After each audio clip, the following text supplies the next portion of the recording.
Sir मेरा जो next question है वो बेसिकली मैं बताऊं आपको तो इस पे मैं वीडियो बनाने वाला था एक, ओके बट अभी तक बना नहीं पाया। थंबनेल रेडी है, उसको मैंने ओके इंस्टा पे पोस्ट भी किया था बट ओके रिकॉर्ड नहीं कर पाया, बिजी बहुत ही ज्यादा इधर हेक्टिक हो गया था मेरा पिछले कुछ वीक्स। तो ओके मैं इस पे वीडियोस तो बनाने वाला हूँ भी इन फ्यूचर, बट मैं आपसे ये जानना चाह रहा था क्योंकि आप ऑर्थोपेडिक्स के केसेस अभी तक बहुत ज्यादा ही देख चुके हो और even right now you are still seeing them. आप एक वीक वाइज प्रोटोकॉल कैसे सेट करते सो थोड़ा सा ब्रॉड क्वेश्चन है बेस्ड ऑन हो? लाइक अगर specific if you would have asked me I would have been able to answer this better but what I will Let's take say an is example now. okay so the thing is for example week wise protocols are important in my mind in post op cases right so अगर कोई total hip replacement total knee replacement आया है तो there you know doctors have certain guidelines that too in the first few weeks जहाँ पे restrictions होती है Hmm. so I find ये protocols are more important when you're dealing with post-op cases because the doctor will say in hip replacement don't let the hip drop past like 90 degrees hip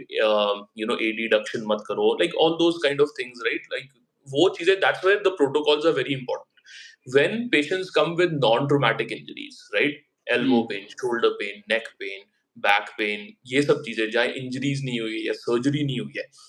in those cases I find protocols I don't tend to follow a lot of them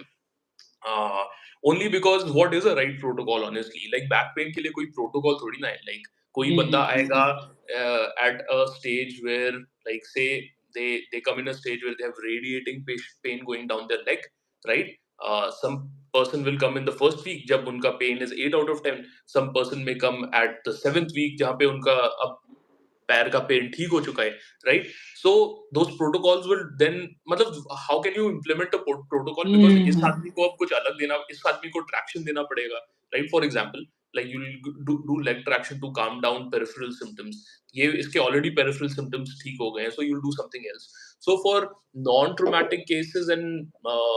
other in cases जहाँ पे insidious onset है कोई कुछ बोल नहीं सकते exactly कैसे हुआ है I don't follow any protocols. What I generally, as a principle, what I tend to follow are the clinical practice guidelines that have been laid out, which every physio should follow, and आपका आधे ज़्यादा worries will be over. And अगर doctor से कोई patient आया है, like जहाँ पे उनने बोला है कि okay इसकी spinal surgery हुई है, hip like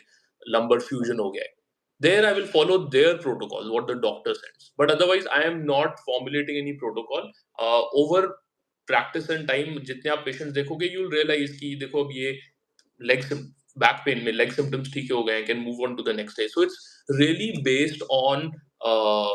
what you see and your overall what's the word I'm looking for. Um, your protocol really changes based on how your patient presents you those symptoms and the way he's progressing. So nothing fixed. Okay. So, and what about the post-op cases? Let's उसमें take an तो fix example होता like, है हाँ, अच्छा, हाँ और वो fixed like in the books, articles, so that's where you get oh ideas. Sorry okay okay okay no no no so no no no no no no तो Okay. उसमें तो बहुत ही कुकी कटर अप्रोच दे रखा होता है book में कि Hmm. हील स्लाइड्स ये वो Hmm. फॉर एग्जांपल हिप हाँ रिप्लेसमेंट दे हाँ देते हाँ हैं हाँ. तो उसमें भी बेसिकली व्हेन वी से कि you follow a certain protocol I am basically trying to just follow the things like you said contraindications on things not to do वो मैं जनरली फॉलो करता हूँ like for Hmm. Example Hmm. First week में आपको इसके आगे knee push नहीं करनी है पोस्ट ऑप केस में right if surgeon Hmm. Has said 60 degrees के आगे नहीं जाना है फर्स्ट 3 वीक्स में आई विल फॉलो दैट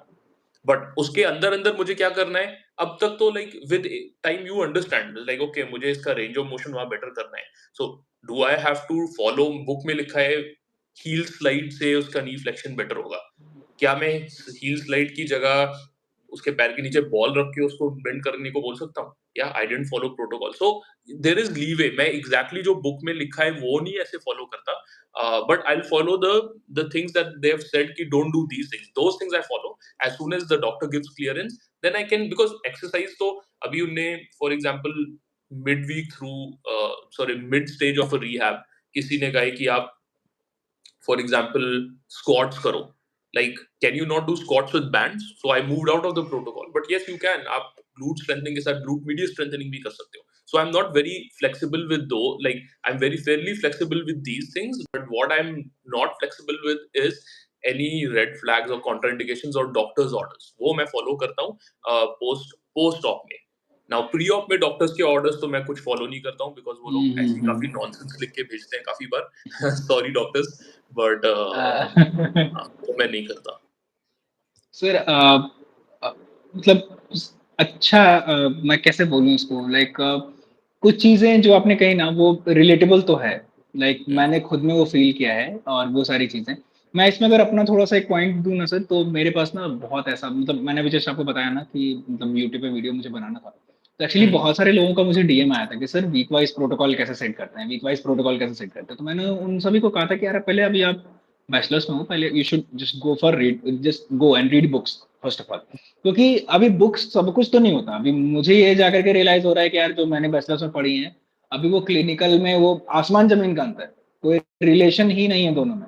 ठीक है तो अब फिर यहाँ पे एक छोटा सा पॉइंट आता है ना कि बुक्स जो बेसिकली आपको एक आइडिया देता है वो आपको एकदम ट्रू कॉपी क्योंकि हर लोगों का बॉडी अलग अलग है आप एकदम सेम टू सेम तो आप कर ही नहीं सकते